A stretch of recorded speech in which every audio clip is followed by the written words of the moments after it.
Tootle is basically a ride-sharing platform, right? As I keep on mentioning this to a lot of people, that our transportation system is broken down. And if you look at the current transportation system, you would see that it's very hard to find a good mode of transport for people to move around in town. And the situations become more and more complicated for people who are vulnerable. Okay, and this is our experience that if you are visually impaired, for example, if you have other physical disabilities, now these people find it extremely difficult to find a convenient way of moving around in town. But that does not stop there. If it's women, children, and for people like you and me who do not own their own transportation, things are really tough in the city. But what we do have is that we have a large number of motorbikes, 400,000. So one of every 4 or 5 people in the city owns a motorbike.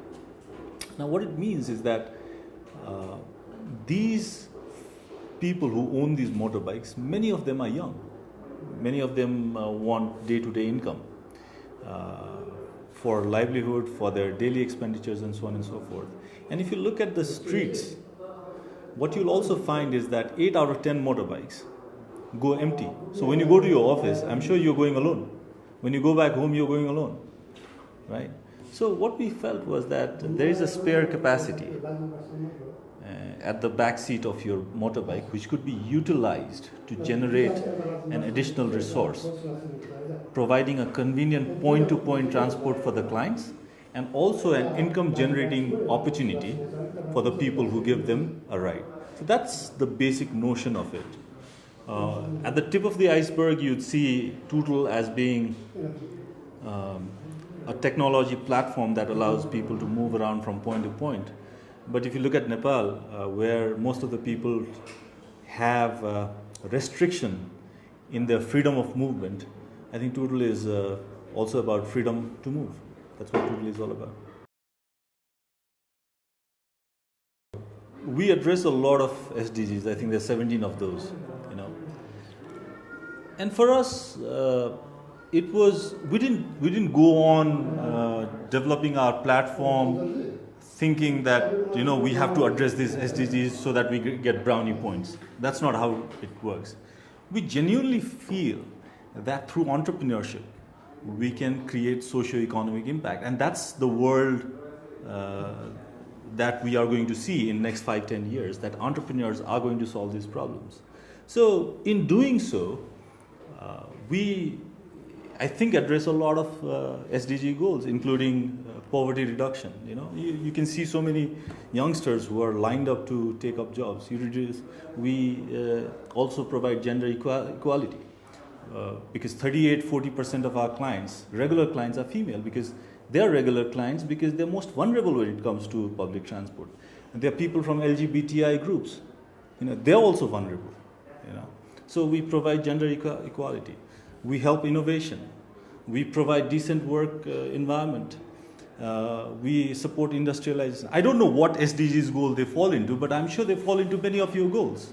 So it's not that we wanted to address a SDG goal so that we wanted to have a brownie point, but the work that we do, I think, addresses most of your goals, and that's what we want to live by creating socio-economic impact in the country, and also providing access to finance and digital financial services to people who use our services.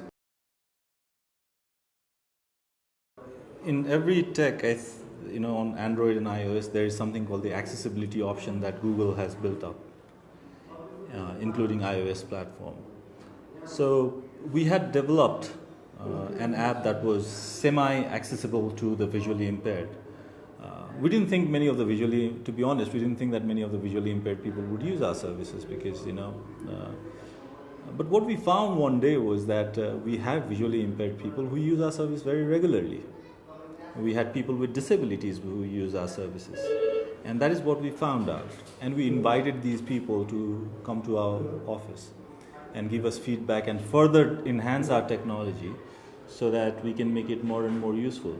And today, if you look at the number of rides taken by the client, I think they are the people who take most of our rides. And there are more than 100 people, visually impaired people, who use our services. So, and I think it's, again, we don't do it for any brownie points. I think it's about our responsibility that we have to the society to provide access to people who are not as able as you in the forms that we are. But what we also believe is that dignity remains the same for everyone. You know, a rich and the poor would have same dignity. An abled and a disabled would have the same dignity. A male and a female would have the same dignity, or for that matter, the third gender.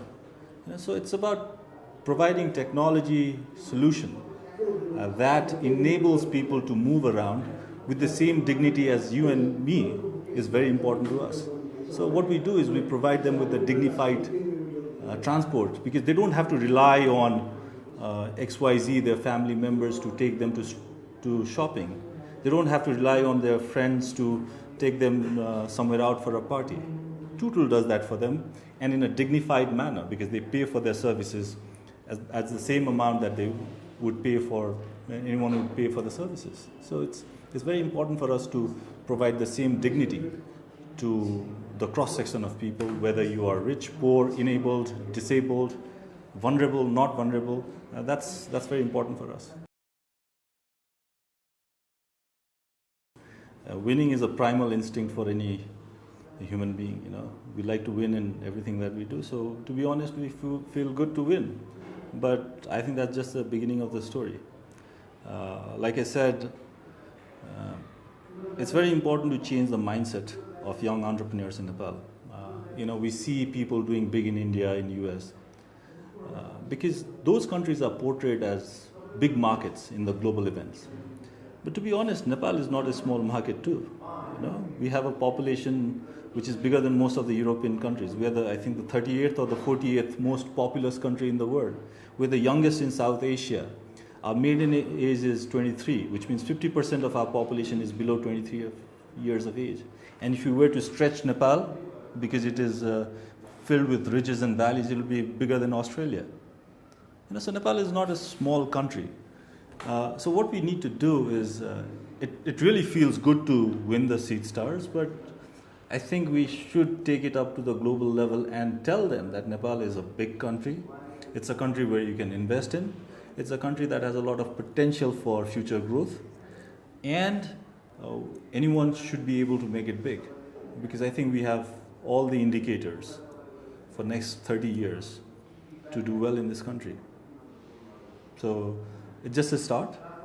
I mean, it'll be really nice to take it global and make it big in the global stage. That's what we're really hopeful about. I'm sure you are supporting innovation throughout the world, and that's one of your SDG goals.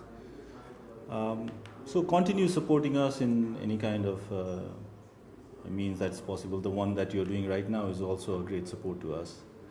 So we appreciate all your support and help. And I'm sure any kind of support that you extend towards entrepreneurs, not only like me, but many others who want to make it big, would be really appreciated by the community of entrepreneurs.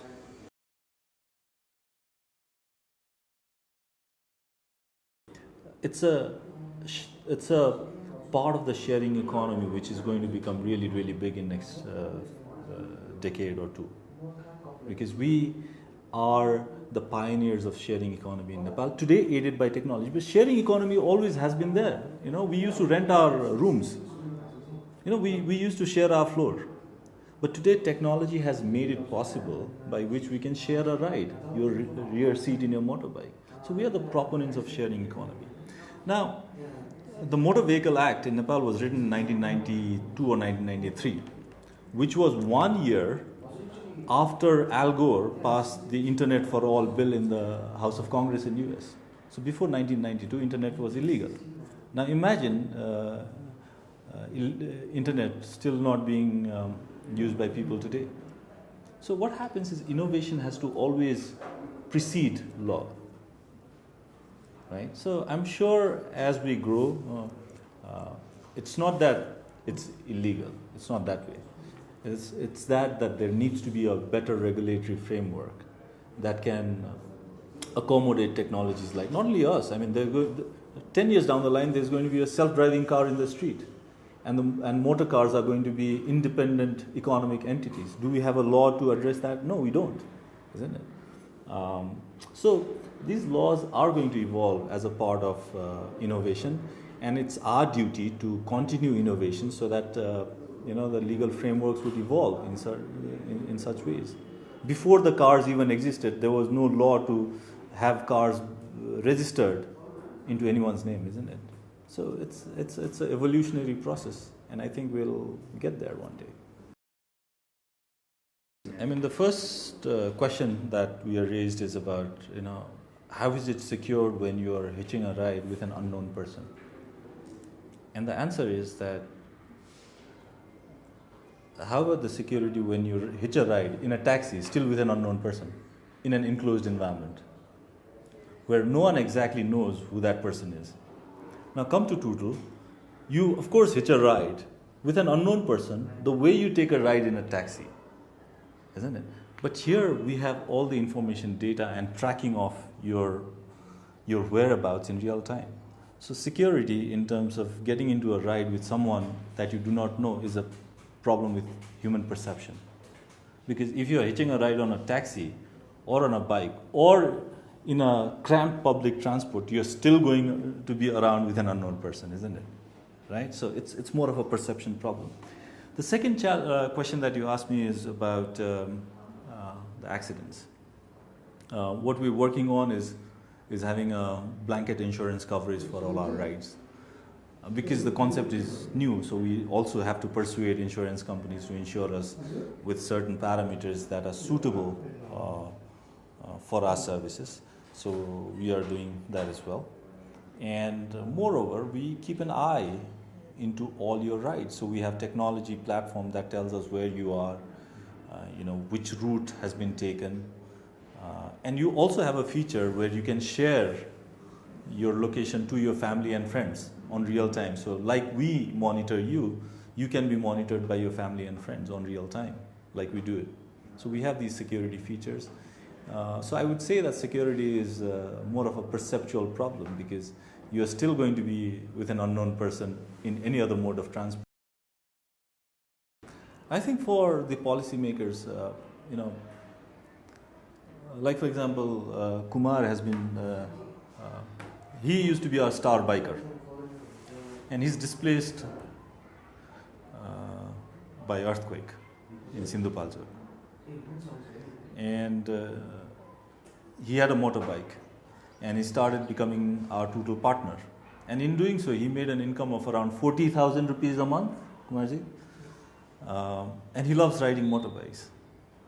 And he was such a loyal and a star to our family that we hired him running the operations today. You see Tootle as providing a mode of transport, but it's more than that. We actually provide a lot of employment to people, where they can become freelance entrepreneurs if they own a motorbike, right?